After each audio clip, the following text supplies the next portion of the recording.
Ada ke kepada tahun-tahun ini ya semua ke Ramadan pasti satu ke tahun kepada tahun ini tahun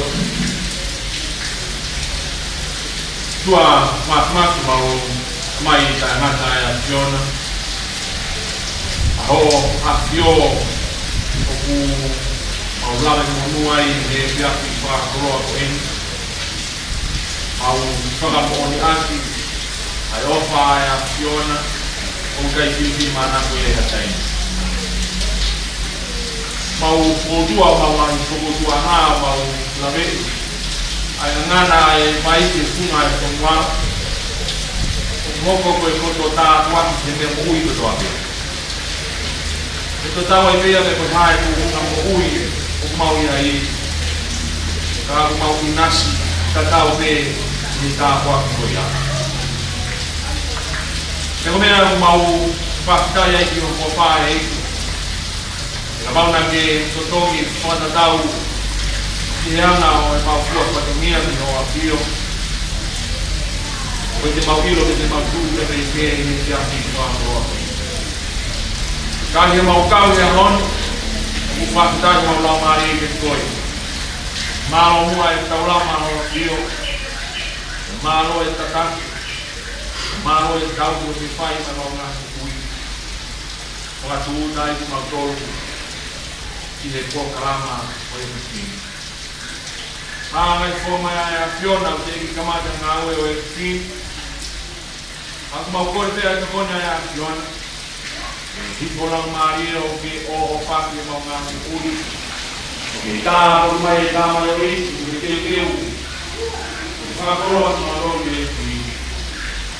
Ai whomai ai a Fiona. Ke hoka e tana noa ni whapai e kui. A oko o kule ki whapai na mea. O ipe, o ngā tuku o te noa. Tā whapai a kune a ko. Tā whapai ka ngā ue. Tā whapai a kua. Si whana hoa ku mau kau ni e kui. E mau o ruria. Tā whapai a kuna rongu o pēr me o pēr. Kuna rongu mai. Ki Polokalama e kui. Ai kukuna mai ai a Fiona. Tā pina ki mau toru e kui. Tuke mua wau ko pina aro ki mau whao se ngā ue e kui o moi. Ora nā whai o mau uro. Ai whai e te ngāwa e a Fiona. E mau rongu kua e a kui o kai ka wake. Waka pio si kais. Ai e nā te pia. Ke a tūku o te hae ni a mi. O ia i ku kore o e a hata e senu. O mai hāta kau ku moi. E mau kuku o e wāpai mai mo ngau. La mai mā moni.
Passou de los anos, me distingue de Taiwan, I graduated at the Artemis University. I Bachelor of Arts with distinction. Bachelor of Arts in Taiwan, and by preaching University of in Arnold, and the Master of Science, and the Taiwan the first class honors the Human Genetics. So when they see the first class honors, the Human Genetics Taiwan gave out and the University of Philanthropy, and the philosophy of Doctor Philosophy of What my soon and no going for a lecturer university of physics. And now I get to a senior lecturer university or passivity, I go in physics. If you want to have a what might I mean, the Robini, or the Taimi, the for the university of passivity, so, what happened here, about more than 220 papers were those was published in what happened in the photography school and the publications. What happened in the research interest in something in the mathematics equation, application and mathematics in biology that they gave over. I have to research interest in the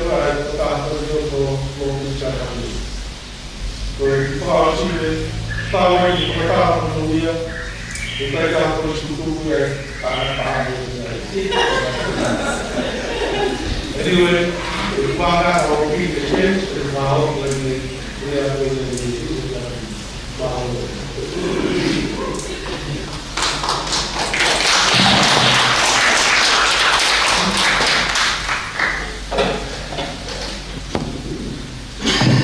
Mahalo, e lahi mahalo no mo.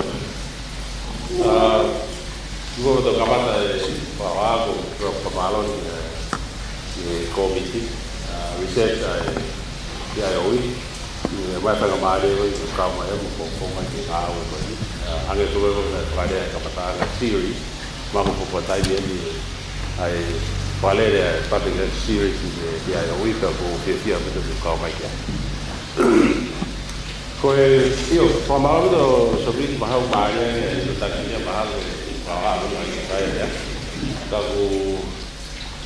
ko na bena ku na ku mare para la pai vai na ku pai kai o ilo mahalo para vivere mahalo ai tai tono ai pa ha ko ni ka te ko mata ko ke tu ma mare ni ma ni ka pa porque que ya para pare mai que todo y pare. Yes, I was well aware of the title of my talk today called Confusion or the Misleading, or I'm sure a lot of people will be guessing what it is to be or not to be. Words are fun.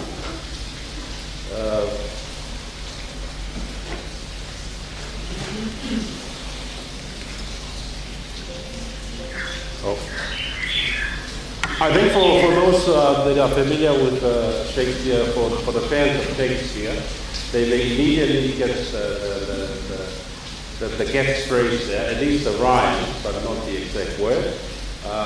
Hamlet, Act 3, Scene 1, the famous soliloquy when Hamlet was contemplating whether to die or to live or to commit suicide. But that's the beginning lines of the famous soliloquy Hamlet. There is to be or not to be. There is the question whether there is no blind mind, suffer the slings and arrows, and so forth. Okay, it's a famous soliloquy. But of course, the idea here, because I hope at the end of my talk you will be able to see the connection between to be or not to be. That is the question written by Shakespeare, and what I will talk about, which is primarily this thing here should be read as P or not P. And I'm sure I'll try my best, or I'll try very hard at least, to make sure that after tonight's short presentation you have a vague idea or a good idea what is P or not P. The well-known law of the to the middle, which is one of the very foundation of classical logic and classical mathematics. And believe it or not, most of the time you may be reasoning how you do mathematics, or you don't have to be a mathematician minded. Okay, just use common sense. And bear with me, I'll try very hard to explain it. Now, the law to the middle, I will revisit this later on in the talk. But what it says here, P here stands for any meaningful statement. Okay? And what happens here, P or not P, is always true. You replace it with any, it will always be true. So even if you say P is raining or not P is not raining, so if you say it is raining or not raining, that's going to be true all the time. Going and checking it out was a different thing altogether. But the statement itself is always true. And later in the talk, I will try to demonstrate how this principle here can be very misleading, leading how you reason in mathematics and even in life maybe, perhaps, that gives you things that when you put yourself into strict mathematics, it takes you somewhere that you find it very unusual. Now, that's for later on. Now, I sort of, I'm very undecided what to talk about. Initially, I wanted to talk about P, but then I thought, maybe I'll just put in something close to most people's heart in this room. And that's about mathematics in general, especially most of you are trained secondary school teachers, or you are trained to be school teachers. And I thought this is something I've been coming across so many years. And it's very interesting, and I hope I'll share a few slides. And the idea is about high school mathematics. And I'm not sure how many of you teach mathematics, but even if you're a teacher of mathematics, it's very interesting to ask the question, what kind of mathematics are we teaching to our teachers or to our students? And how far does it go back then? Are we teaching, this is high school mathematics, not university mathematics. And it's very interesting to ask the question, are we teaching them these things, or are we just teaching them old things? Old being nothing new, nothing recent. Because at the university level, that's where you face the new mathematics or whatever that means. But in secondary school, you will find that you seem to be teaching the same thing again and again and again. I'm sure some mathematics teachers, they find it very boring teaching the same. But that doesn't come as a surprise, because it is true. Okay? But I hope I'll be able to convince you that you will see how far we go back with the type of mathematics or with the topics that we teach at secondary school. And I hope you find it interesting. So there are two parts, basically part 1 and part 2. In the second part, I'd like to talk about some foundational methods in mathematics. Something close to heart. I've been interested in this foundational issues ever since I left Tonga for further studies in New Zealand. And Violet is responsible for pushing me in that direction. So if you have any complaint, he's here. Me and Sophia are victims of Violet. But we're still here. We survived COVID. Okay, I'm going to go straight to the point and try to be very basic here and very elementary so that we are on the same page as we go along. And let me just highlight, these are the key areas. If you still remember your mathematics from secondary school, or you're teaching mathematics in secondary school, these are the key areas, or you can say the traditional areas where you teach in high school. You teach algebra, you teach trigonometry, the complex numbers in senior secondary school, geometry, I'm not sure how much geometry that you teach these days, and even calculus, Form 5 and Form 7, 6 and 7. And also, the usual last one is sets. Don't teach it separately, but you use sets or sets notation to teach other things in mathematics, like calculus and things like that. So I like to highlight these different areas and how they come about in the history of mathematics. Speaking of which, I will talk about history, which I'm going to make some comments. And you will see that it makes sense that whatever we are doing now, how we teach mathematics, proper secondary schools, it's something that seems to be very distant away, more than 200 years or so. And you will question yourself, why aren't we introducing new things at secondary school? Well, I don't know. Maybe that's for the curriculum people and the ministry. University, the change there is dynamic. Whatever comes new tomorrow, we're going to teach at the university level. And the gap between the university level and secondary school is going to widen. I think part of the responsibilities, I believe the ministry, whoever the people at CDU, they should try to capture, narrow the gap of how whatever you teach at secondary school and whatever the university, because the university is sort of grouped together with another university, making sure that whatever is being taught there is really up to par with the latest development in mathematics in general. Now, algebra, let me just start with algebra.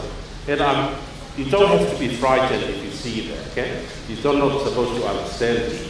But the idea, in general, when you look at algebra, it's based on equations.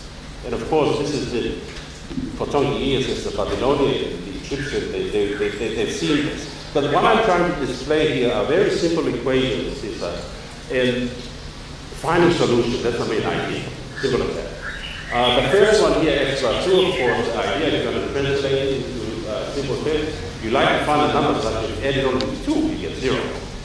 Okay, that's the idea. That's okay, you can take minus 2, plug in minus 2 there, equals 0. And of course, I think if you remember from your primary school or Sunday school, they teach, or not Sunday school, but x plus 2, of course, the teacher will tell you, if it is add there, throw it to the other side and minus. Of course, that's not the right way of teaching it. Where you're supposed to be subtract 2 from both sides, and that's why you end up with negative 2 on the right hand side.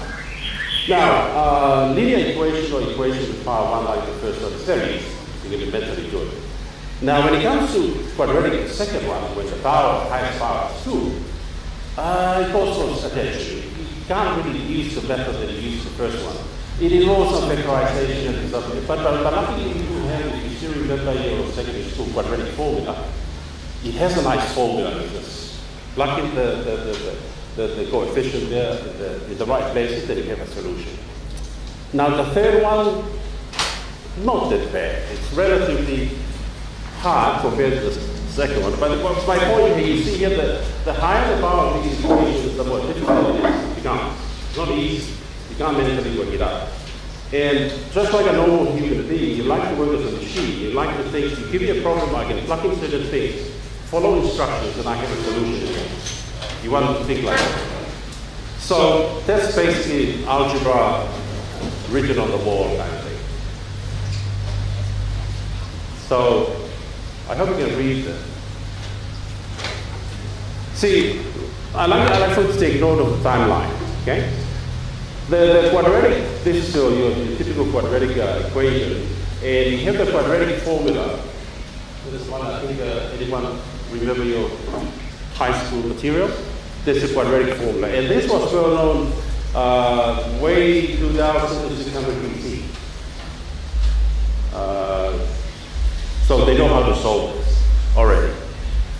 Now, if you look at the second bullet item, in the 16th century AD, moving faster, we have these Italians, these are 3 well-known Italian mathematicians, and they were able to come up with a very nice way. I'm not going to display that in Italian, but you can take one of it, right? How to solve cubic and then power 3 and power 4 equations. And again, please put yourself, you're in high school. I'm not sure how far they should teach this in high school. I think they did the quadratic. I'm not sure about the X3 and X4. But the point here, you see the development and history and how we relate it to how we teach mathematics these days in secondary school. And even in the Renaissance, as in the 16th century Europe, of course, Descartes, philosopher, mathematician, logician, he was pretty much responsible for the notations that we are using these days. I'll mention his name again. But you see, in algebra, even, say, before 1700 and 1800, and these things here we do teach to our secondary school students. Right, so much for algebra. Trigonometry. I think if you go back in time, you see the Egyptians and the Babylonians way ahead. They were doing trigonometry and they were using it to study the heavens, the universe, and so forth. Even classical antiquity, the Greek and the Roman, but I just mentioned the Greeks here because they were the largest contributors of many trigonometries that we still have today. Now, running ahead in time, we have the 17th century works of Newton and Leibniz, the two inventors of calculus, and also not mentioned Gregory. Okay? These are world famous inventors. And just ahead in time, just to meet up with Philo's favorite mathematician, Leonard Euler, in the 18th century. Some trigonometry is developing itself. Again, please take note of the timeline here. That's the main point. I'm going to give you a test after this and give you chocolate fishing. Now, complex numbers. Again, this is another topic which we teach our senior secondary school students. And again, you see, according to the sources that we're using, the 16th century, there's a hint there that this A plus IB, that's the normal way of how we write complex numbers. But the funny thing in the literature, it says that A and B are ordinary numbers. Now we clearly define that A and B are real numbers, okay, which we call the imaginary unit, imaginary part and the real part. But there's an indication in the 16th century the complex numbers there were already floating around. Now, 18th century again, of course, the famous Symbolius theorem is a very nice theorem that relates the cosine and the powers of the cosine and the all the details in polar form. And also around 1800, the work of Cauchy and Cauchy is actually responsible for actually formalizing so many things when they talk about rigor of complex numbers. So that's complex. Again, look at the timeline, the 1800, 18th century, and going back in time to the Egyptians and the Babylonians. Geometry. Do they still teach geometry these days, or something geometry? Yeah, maybe some analytic geometry. Yeah, geometry again. See BC, 300 BC, of course, the famous work of Euclid, which is still read by people these days. Also, the 17th century, you have the coordinate geometry. Take out, if you remember your high school mathematics, you have the x and the y axes. They wasn't finished by Descartes. It makes life easy for so many people for the working with the dishes because you have a way of identifying points on the plane. Imagine before Descartes, it's very hard, very difficult mathematics. Of course, you can still do mathematics, but very challenging. But when Descartes introduces coordinate geometry, like very much easier and simple. Now, 17th century, the conic section, I believe the conic section is part of the syllabus of Form 7. That is taught, but even that's a 17th century material. Again, check the timeline. 17th century all the way back. Okay? There's nothing yesterday or last week there.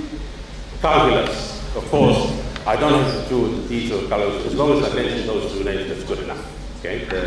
I'm not going to dwell on the debate who actually invented, but these two names, of course, they're given credits for the inventors of calculus, Newton and also Leibniz. And we teach calculus in secondary school as well. That's my point, okay? These are high school, secondary school materials.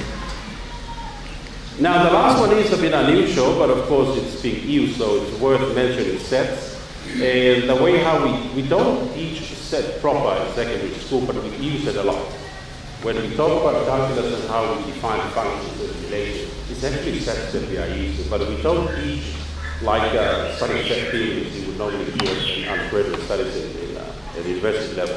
But here, maybe this is something in the mid-19th century. That's what become very popular, and the mathematicians tend to use it a lot. So, if we come back to high school mathematics then, if you look at all the slides, if you put it up in one slide, so if you look at it carefully, what we are teaching our high school students are pretty much material discovered before 1800. So high school mathematics actually stopped around 1800. Nothing later there. Okay? And so modern mathematics is not the mathematics that you teach in high school. You can say those are really, really old testament of mathematics that we are teaching our kids in secondary school. And if you ask, but where are the modern mathematics? Well, that's at university level. But it's the responsibility of whoever is designing the syllabus and the curriculum to make sure that the gap is being bridged as we go along. Okay? So, sadly, like the quadratic formula, I think, I'm not sure if, but I have my gut feeling, quadratic is the highest of all the formulas that you teach in secondary school. You don't teach the technique for solving cubic or even x⁴. I remember there was a course Philo taught us the theory of equations back then. It's a very systematic way, but that's university level. But you see the point here, or the third part, we teach our secondary students up to quadratic only. And we leave it there and have to go back to continue to cubic, how to solve cubic and how to solve our higher power equations. So, I hope it's entertaining. It's not something that you have to feel sorry for. We can't help it. That's how the system works. But it's good to take note of what is happening, I think. Now, let me go to the last part of my talk. This is on foundation. That's where my heart lies. And if you ask me how I become interested in foundation, well, lots of discussion with Ryan before I was sent away regarding it. And I went and very fortunate that I met with some people that they were interested in foundation matters, and I studied foundational mathematics. And believe it or not, whatever Philo told me back then, I tend to come back with ideas that maybe Philo, what you criticize in jobs is actually okay. And that's how we developed the interest in this foundational issue. And it's not the kind of thing that you would find in your classroom. So I hope after this you have a very good or vague idea what are these foundational matters. Okay? It's very philosophical, but it should be understandable as well. Now, these are the various philosophies of mathematics. Okay? Foundation of mathematics and philosophy of mathematics are two different things, but at the same time they are related to each other.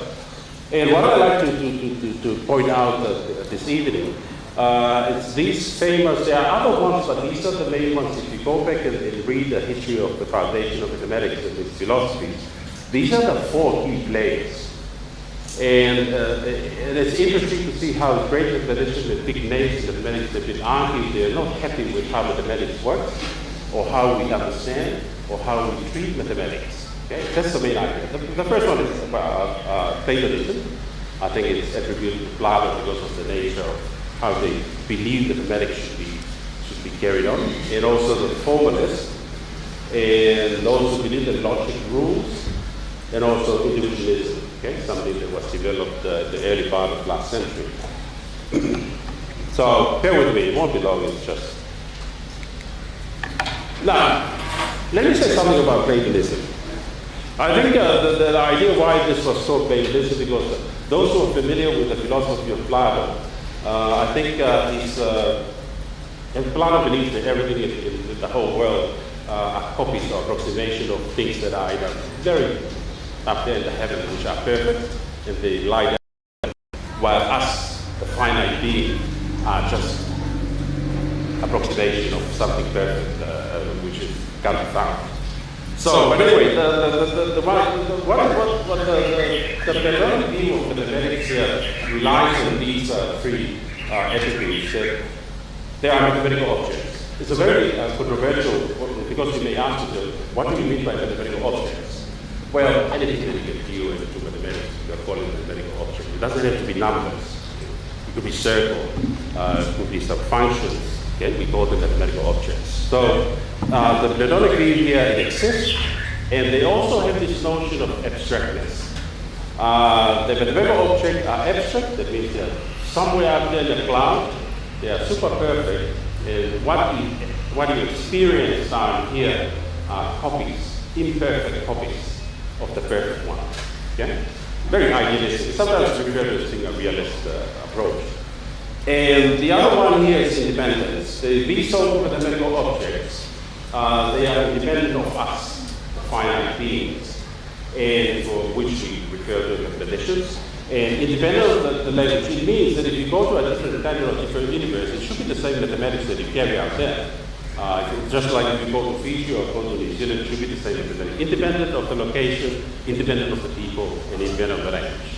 That's how it needs to be. And the key player here is Gert Cortel, another famous logician. I'll say something more about him later on. And some people, they still practice. Now, I think this is the interesting guy, David Hilbert. He viewed mathematics as, okay, this is what he did. The formalism of the philosophy, they like to think that what we do in mathematics is supposed to be very formal. We have a very formal system, and this formal system here has axioms. Axioms are just simple statements which you use to prove more sophisticated statements. Or they like to call it, these are the self-evident statements. The sky is blue. Okay? And then you relate other things to it. Very simple. And David Hilbert is responsible for axiomatizing mathematics. He believed that if you have, in a system where you have all the axioms sitting inside there, then you should be able to have a consistent system of mathematics. You can do whatever you like as long as the system is complete. However, this program, Hilbert, it was doomed or it was destroyed by Gödel's so-called incompleteness theorem. What Gödel, is what I showed on the previous slide, he actually showed that whatever Hilbert was thinking is not going to work. Even if you think that your system is very formal and it contains just about everything, Gödel showed that even there are certain statements in your system you can't prove it there, or you can actually derive a contradiction. Okay? Mathematicians always like not to have contradiction in their work. But here, Gert Cortel showed that what Hilbert was trying to do, he was able to produce a statement that actually contradicted. And this is like the one highlighted in the book. That's the kind of argument that Gert Cortel used. It's a variation of the famous paradox of the lions of the creeds. If you think about this statement here, it reads, this sentence in the box is false. If it is true, then it says false. And if it is false, then it must be true. So this kind of statement is what we refer to in logic as a self-reference statement. And in mathematics, you always avoid self-referencing your statement. Otherwise, you run into all sorts of trouble. And Gert Cortel used that very principle to show that David Hilbert, your program is not going to work. And unfortunately, David Hilbert was very disappointed, okay, at the beginning of the last century. Now, something worth interesting while we are on Gert Cortel, what Gert Cortel showed there with his incompleteness theory, he actually, the message there that mathematics is inexhaustible. It means that you can continue to build up more problems with your mathematics. And it's not going to be what Hilbert was trying to show, that eventually if you have a system big enough, you have a system that will solve every single problem under science in the universe. And what Gert Cortel is saying that no, even if you claim that you have a system which is complete, I can come up with a problem that your system can't solve. And that's why you see, only when we research in mathematics these days, positive view and applied mathematics, it's ongoing, because there will always be a fresh problem here and there. Okay? Now, the logicians, led by Dr. Frege, they believe that logic is the answer to everything under the sun. And even mathematics is just an offspring of logic. So the idea here that you have logic is precedes mathematics. And you can actually reduce mathematics logic. And if you study logic, that should be enough as studying mathematics. So that was the logician belief. But later I will show you where it is. I will say something that some of the people, you see that the hierarchy of things, you have logic and mathematics. And the logic dictates you how you do mathematics, which is big. Or there should be a very natural way of doing things. You reason and do mathematics. The next slide will someone else come along. No, that's not true. Or that is not what we believe in. We believe mathematics precedes logic. It's how you feel and how you understand in mathematics dictates the kind of reasoning that you do. up to you which one you take, but that's how these people fought each other in mathematics. But anyway, Frege here, the mathematics is inferior to logic. Logic is superior and mathematics is inferior.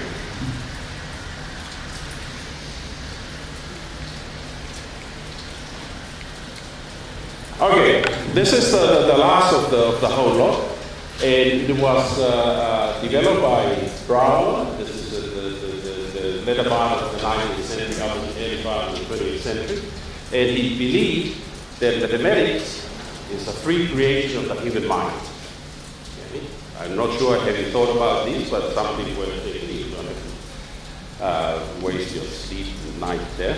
But it was a new thing. And if you ask me, why did Brouwer believe that? Well, because of the dissatisfaction that he had using because around at the same time, Hilbert was promoting formalism, and Michael Brouwer was a big name in mathematics, especially in topology and other areas.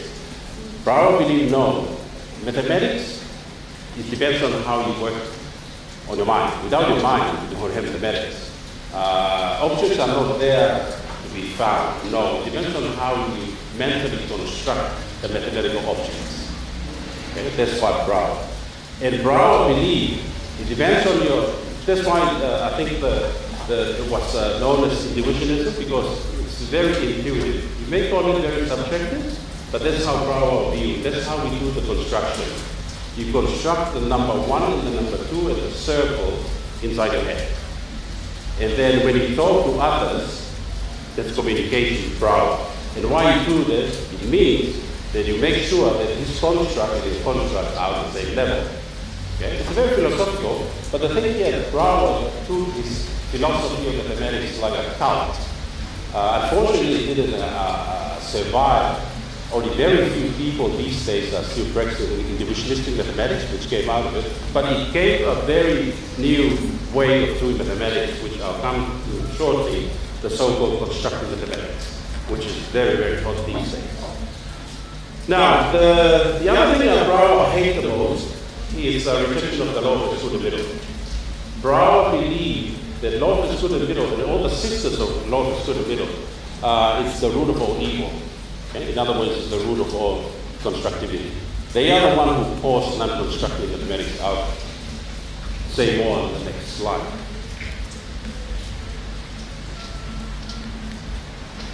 So, coming back to the law of the good and middle, what happens here? Okay, let me say a few lines of the law of the good and middle. Why it's considered problematic if you want to do your mathematics in a constructive fashion. Notice that the P or P word is interpretation or so-called, they call it disjunction in mathematics, in logic. And Brouwer believed that if you adopt this principle here, it allows you or gives way so that you do things non-constructively. Take for instance, the idea, if you look at the second line there, if you want to prove that P exists or P is true, and with the principle of law of its good and middle, because the idea is that you don't have anything in between. Either it's true, either it's there or not there. That's how you reason classically, using classical logic. And suppose I want to show that P is true.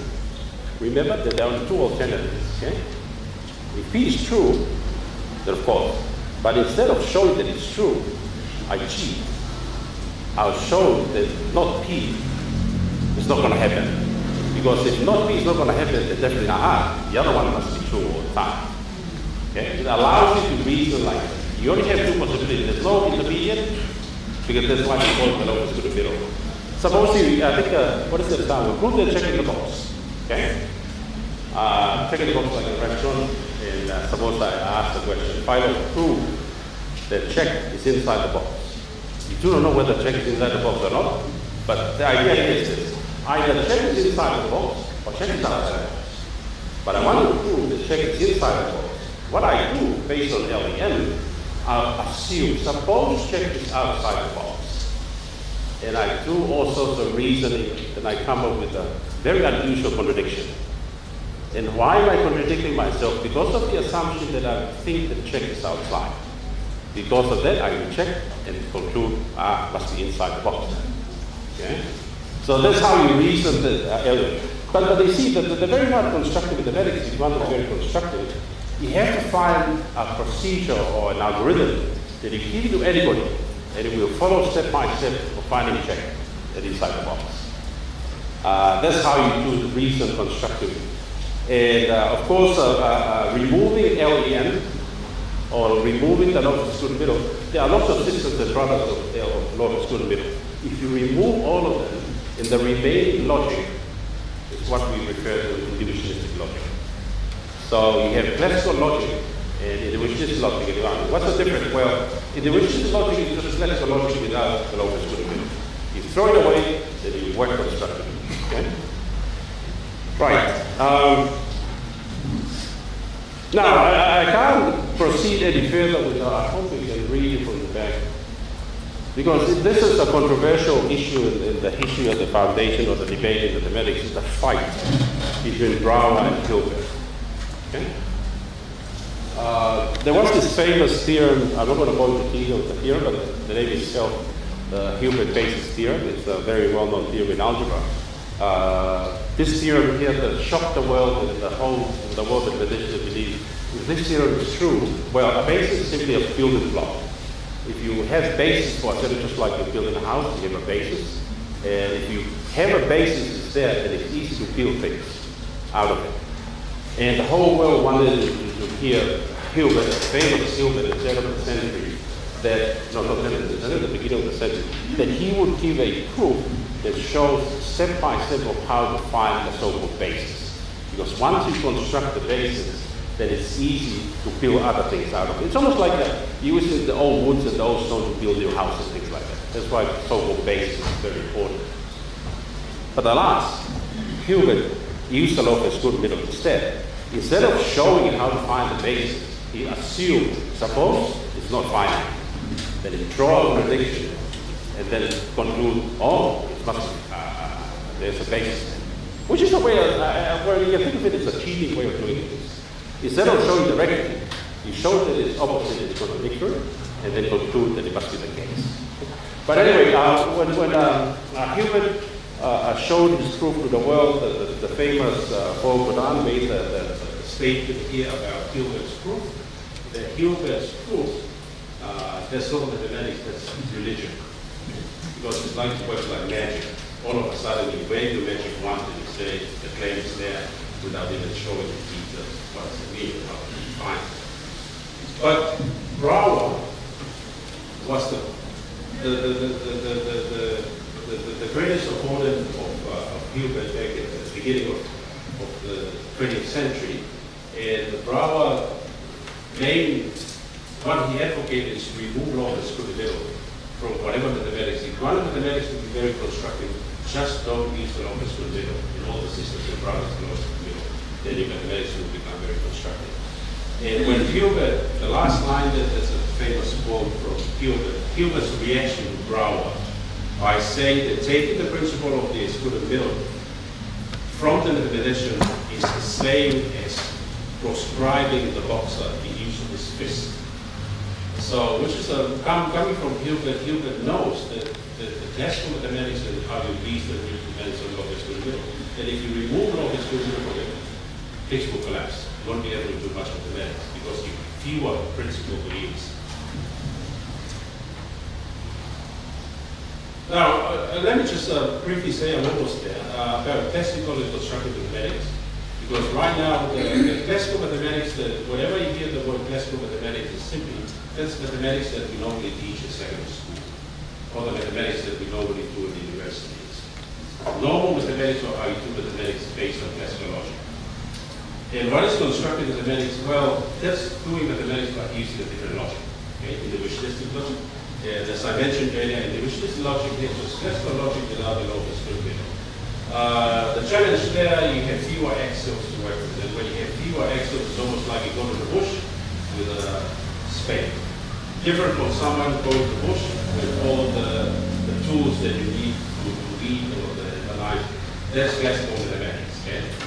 Here we constructive mathematics, you hardly have anything to work with. Make life more challenging when you do mathematics with fewer tools. So what is constructive mathematics here? One of the key attributes of constructive mathematics, which is the strict interpretation that mathematical existence is simply commutability. If you claim that an object exists, then it should be able to compute. It's not always like that in classical mathematics. So, for instance, if I said that certain object exists, then I should be able to write a very simple set of instructions where, so I give it to a machine or give it to anyone, they will follow every single instruction that find the object. With classical reasoning, sometimes you get away with it. You can prove the existence of a certain mathematical object without even showing how to find it at all. And it's not constructive. So the last line there, you see, constructive mathematics is very honest mathematics. If you claim that something exists, you should be able to show how to find it or how to construct it. But with classical reasoning, easy to get away with it. Now, these are some of the benefits you find when you do mathematics constructively. As I mentioned, some of what I've listed here, they already talked about. First one is not always easy when you do mathematics constructively. Okay? As I mentioned, you have fewer axioms to work with because you remove the law of the square middle. And when you have fewer axioms to work with, life is very difficult. How you reason and how you prove theorems. But the good thing, when you prove something constructively, it is automatically acceptable to classical mathematics, and not the other way around. Sometimes you prove things classically, but it's fails to be constructive in the end. So the last one here, which is if you're a theoretical computer scientist or you're interested in computing things using the machine, you will find that constructive approaches far much more beneficial and more advantageous. It's very rewarding when you do things constructively, especially when you write mathematical proof constructively, you can easily turn it into a computer program. Code it up, run the program, and you can resolve it. So lots of computability theory people, they really enjoy working constructively because of the numerical content of whatever they are doing.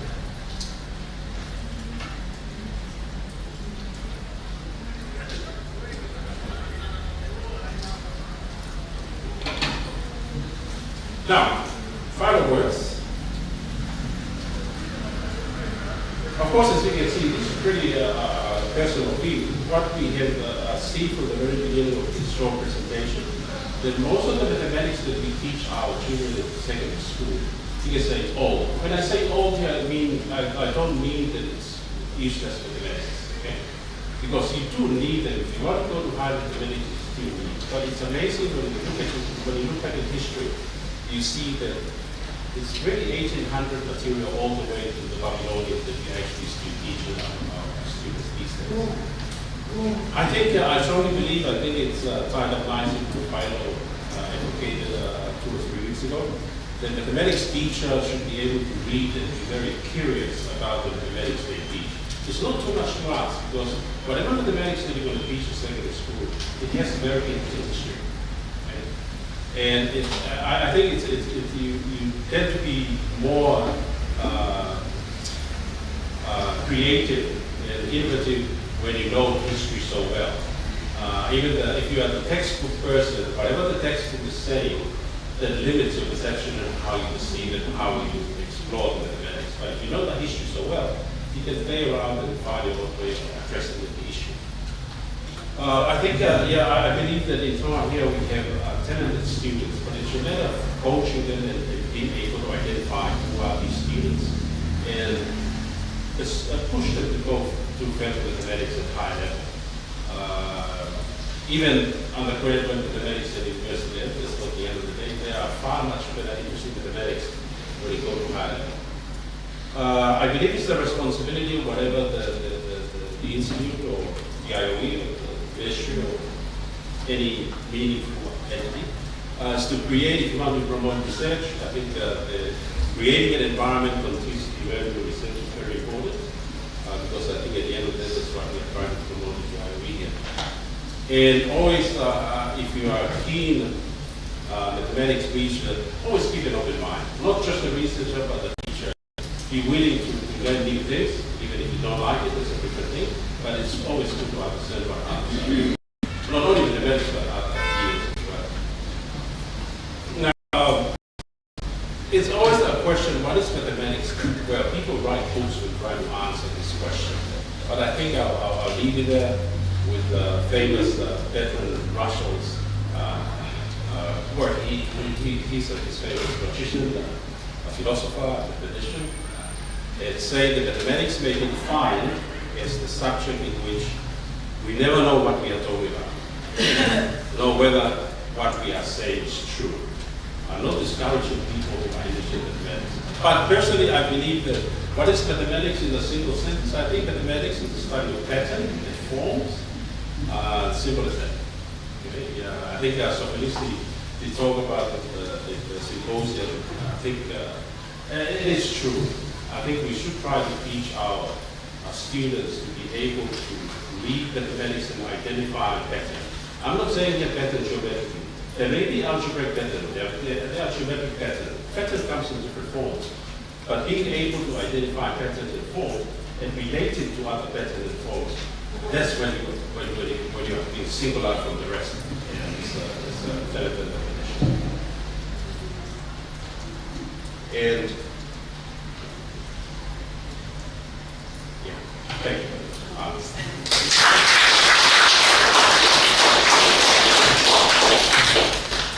Hi, Maro.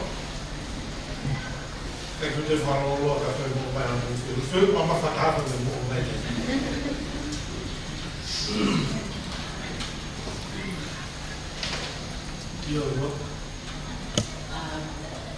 First of all, mahalo mo pili. Over my life, like in Fikafaiako, I was attentive right through the presentation you have of my life. Polokalama he divide going between high school and university.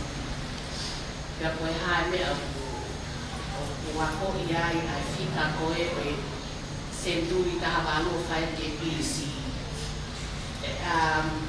It's not bad. Actually, o Fakafaiako dia o foundation dia Fika Tonga ke tamato ko ko kai lava ke na fai ai modern mathematics ko ko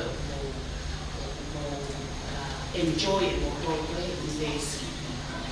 Ta ko hai ai me ko ki fakasisi e ko ke ko ya. Ko uhi ko habe ko Tonga Polokalama Fika level ko ko secondary schools, primary and secondary schools. Dan awak na donya, awak na donya ke university ko to fu ke ko lah behe dai pe. Ma usia e kai ka ko ya ko ni ko mo to ka Fika e ana fe no fakasisi ai ke kai ke tu be e wa ka ke awak pe ta masi mo o whanau ke ngahi concepts with theories ko o Fika e lava hokolelea. Pero ke kata pe hokolelea ke higher education kai awa e Fika ke mo ui pe. Ora, porque a ko o por toco do que tomani que to tomani bicho ka. A ori ala no sino pasere. Desio ko e sila pa ko no se o allo me o vale que a professia university level. A venir sa system. O allo me. A poi o que ha o vale que o vai ser que. Como haro da meu mahanga ha ko e unit. On a regular basis que meet tertiary students que ha fe o poi lo mahalo terminale dello video sila pa ko ne. O da do Remember, the following day, the one we had to begin at teaching from 7 was the whole Fakafaiako expectation at the university level. We go here. One of the end of the Fakafaiako student, you expect later the hero that that's 4 years. However, I have a little bit of Fakafaiako.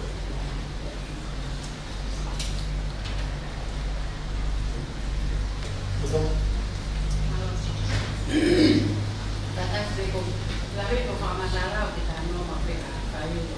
Kau taipu tānoa whairo tānoa ma wheka kōre. So, nake, presentation na naina ke tānoa ke te whaika mai ko koki interest e whika, an makina toke kokoa. O whengu iko, o mahino ka te au na whakatupunga ke oia ke kōtai. Ko hau mea na whakatupunga koe, ai koe ke āua ke tuunga koe ni whika ora re, ke China, ka koe mai ka mātou.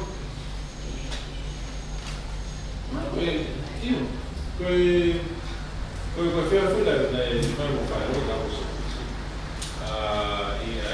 kai mahalo ko whaero ne sio plano mai aki na pilipi lauri uami.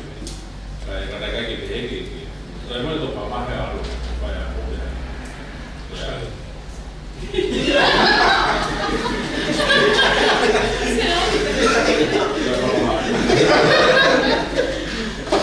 Kaki koe pou ia koe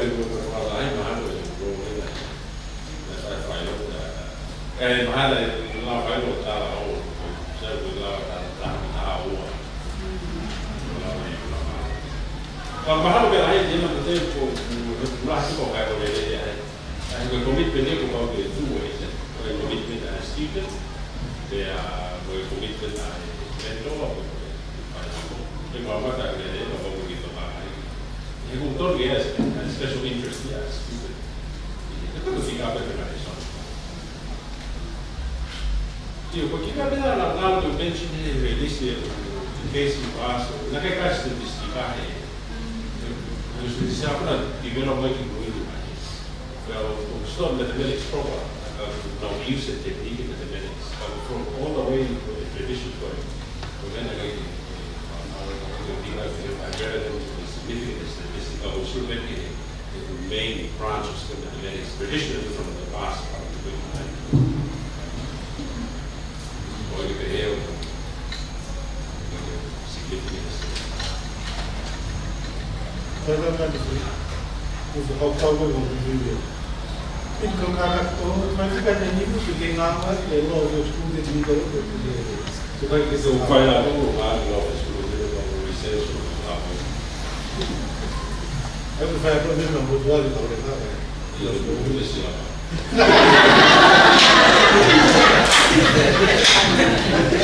Eu realmente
Hai dia kompetisi ni memang di dalam high school level ni, di school. Aku komen ni aku mau ingin itu kalau malam ini itu kalau kita fikir buat kritis, aku mengenal tu mau soal, kita soal historia. Kalau aku fikir aku fikir historia. Kalau mau itu.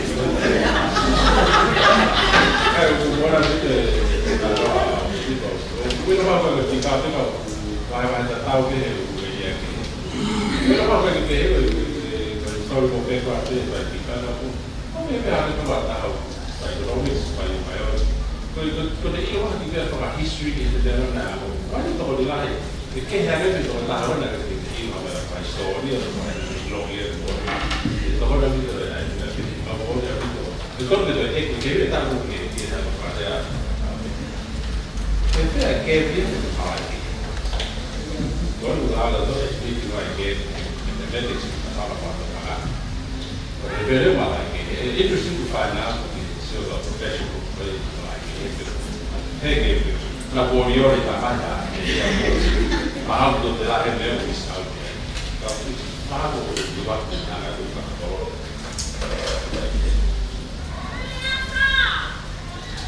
Người phố người ta hay còn ngồi thì ngay người kia người thì phá xí còn nó khó lắm khi người đi về thì kiểu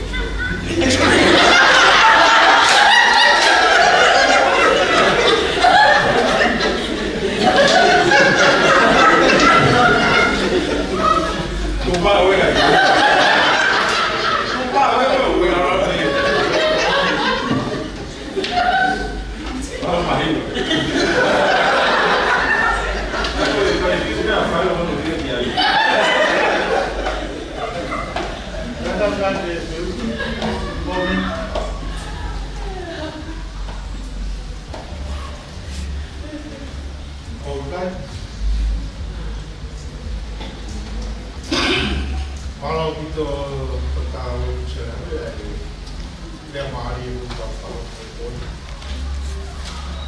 apa beliau apa adikan dia dalam berkelanjutan apa Allah tak boleh jalan tu juga pun mau kita perlu ke historia ni macam lalu apa yang kamu belum interest sekolah modal supaya kita berkol ke lalu jalan mahal bagi ngayo karena mereka dah mereka USP untuk mereka dah file kawan mereka berfile siapa saya mau file apa pun saya berfile ini file kalau punya universiti file kalau punya ikual kamu tu hal Ingat kalau mereka berbuat kalau betul universiti, lah yang berbuat malam itu motor jatuh betul kita boleh. Aku alu motor ya, koreksi kau alu itu lah mama. Kakak tu ini pun kita ye. Ada mana nanti kalau pun banyak yang lalu.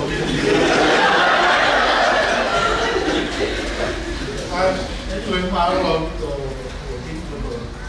Mau dia ya, boleh kalau alu dia kata kalau alu dia melaku, sudah fokus itu, bagi rumah, tapi nak ada alu itu kan tu kalau kita pergi kita tahu dia ni, angin itu Feitu'u program apa dia beralu itu teman, kalau kita pergi kita tahu kai alu dia, falah yang ada tu, apa yang kalau mau dia potongan dia mau tahu kau pergi dengan berapa itu. Ini tahu potongan ini benda apa itu? Ada kalau itu.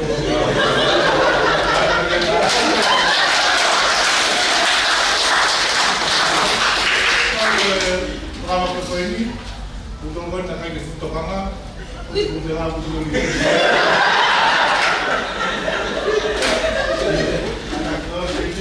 different